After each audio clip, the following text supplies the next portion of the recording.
Сәлем, менің YouTube каналымның оқырмандары.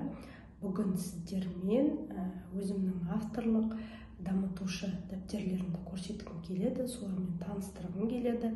Оның негізгі жаңағы жасалу барысы, не мақсатта дайындадым, қандай маған нәтиже әкелді, сіздерге де пайдалы болады деген сенімдемін.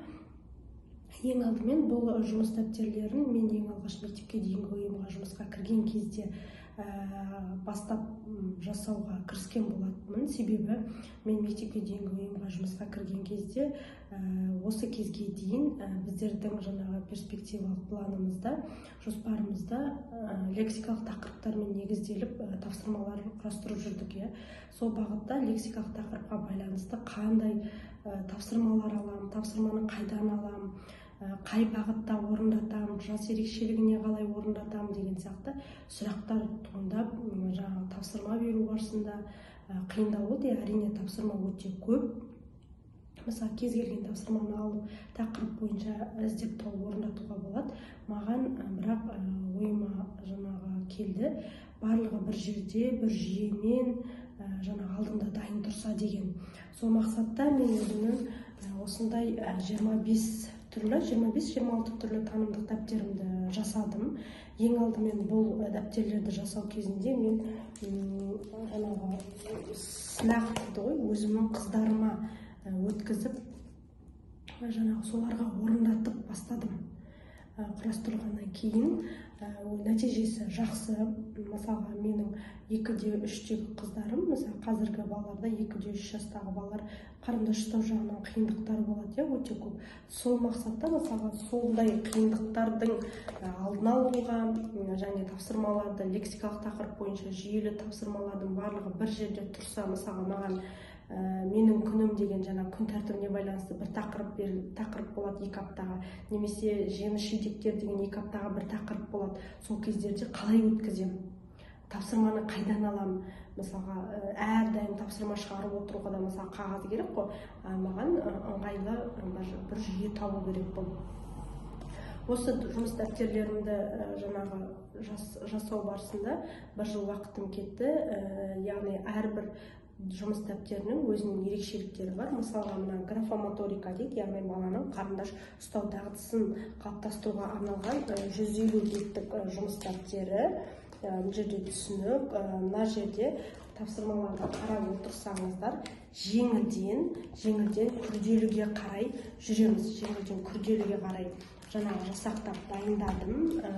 Содан кейін осы жұмыс дәптерлерімді әрбір бетін шығарып жаңағы ламинаттап алдым. Себебі, мысалы, менің алдыма бір ғана бала келіп қоймайды, күніне бірнеше бала келеді. Әр балаға, яғни сүртіп тастап, орындата беруге жаңағы көп пайдалануға ыңғайлы болу үшін жаңағы жеңілден күрделіге қарай баланың қаламсап ұстау дағдысына арнап жасадым бұл дәптерді. Мысалы, бізде баланың ұсақ қол моторикасын дамыту ол дефектологтар үшін өте маңызды жұмыстардың бірі. Осы кезде осы тапсырманы қосымша алуға болады, мысалы, жұмыс жасауға болады. Содан кейін, мысалы, жаңағы айтып жатырған менің бір күнім деген тақырыпта, мысалы, осы тақырып маған 2 аптаға беріледі. Сол кезде мен осы дәптерімді аламын. Мен осы дәптерімді аламын да, осы дәптердегі тапсырмаларды жаңағы орындатамын. Мысалға, қайырлы таң, саған жуыну үшін, тісіңді тазалау үшін қандай заттар керек, сол заттарды қоршап бер. Мысалға, менің бір күнім дегенде, біз таңертеңгі ұйқыдан тұрғаннан кешкі жатқанға дейінгі жасайтын іс-әрекеттерімізді балаға түсіндіреміз. Яғни тәртіп, қандай заттар қолдану керек, не үшін қолдану керек деген сияқты. Сол 2 жұма бойы сол тақырыптан төмен балаға дайын осындай тапсырмаларым болды. Бұл өзіме де ыңғайлы болды. Жаңағы алдыма бірнеше бала келген кезде барлығына ашып, жаңағы келтіріп орындата беремін.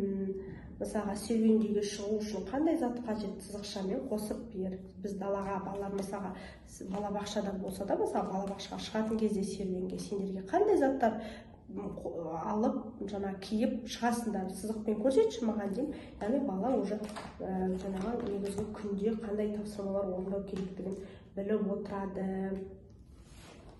Мысалы, балдардың қолдарын жоғарыдағы дөңгелекшемен орналастырып бер, яғни балалардың қолдарына дөңгелекшелерді сызықтармен қосып орнатуға болады. Осындай сияқты әр тақырыпқа арналған жанындағы видеодан көрсеңіздер болады. Яғни сиқырлы қалам 1, сиқырлы қалам 2, бұлар менің ең бірінші жасап шыққан жұмыс дәптерлерім. Содан кейін жеміс-жидектер, көліктер, түстер, үй жануарлары, жабайы жануарлар, осы сияқты тақырыптарға бөлініп жасақтадым.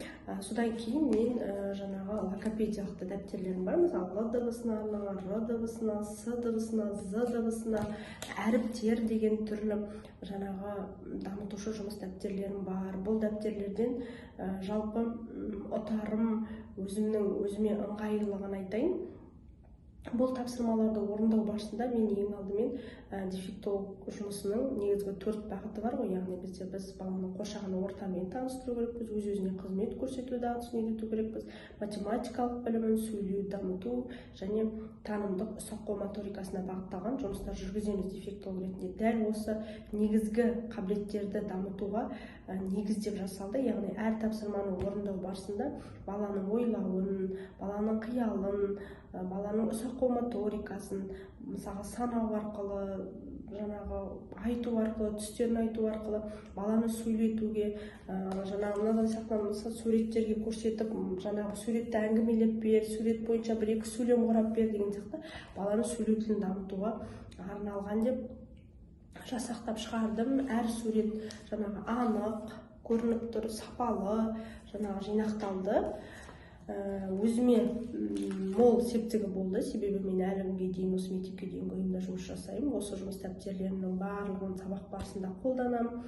Балаларға да қызық, жаңағы дайын материал, ешқайдан мысалға көлеңке ұстап ойынды шығаруым керек, немесе жаңағы танымдық ойын 4-ші артықты іздеп табу шығаруым керек деген сияқты менде ондай ешқандай мәселе болмайды. Тақырып бойынша жұмыс дәптерімді шығарамда, тақырыпты өзім ауызша айтып түсіндірем және сол барысында тапсырмаларды орындатамын. Бұл маған әлдеқайда жеңілірек болды және әлі де көріп тұрсыздар, қайдан сатып алуға болады, қалай сатып алуға болады деген сияқты сұрақтар көп келіп жатады маған. Сол бағытта осы YouTube каналыма өзімнің авторлық дәптерлерімді түсіндіруге, жүйесін, мақсатын түсіндіруге осы видеоны сіздерге ұсынып отырмын. Сіздерге де пайдалы болады деген сенімдемін. Менің осы видеом ұнаса, лайктарыңызды басып, комментарияларыңызды жазып өтіңіздер. Және бұл жұмыс дәптерлерін жаңағы электронды түрде алуларыңызға болады. Ол үшін менің жаңағы WhatsApp номеріне ссылка қалдырып қоямын, содан өтіп сұрасаңыздар болады. Сонымен қатар осы менің YouTube каналымда диагностикалық альбомға байланысты видео шыққан, яғни диагностика қалай жүргізеді дефектолог деген. Сол бағытта да мен тағы бір жасаған 2-5 жас аралығында балдарға жасаған диагностикалық альбом дәптерім бар, 40 беттік көлемінде. Жаңағы барлығы осының ішіне топтастырылған. Осы жұмыс дәптерінде мысалға пайдаланып жаңағы қолдансаңыздар болады. Бұл жаңағы барлығы бірге. Кездескенше сіздерге видео пайдалы болды деген үміттемін. Сау болыңыздар.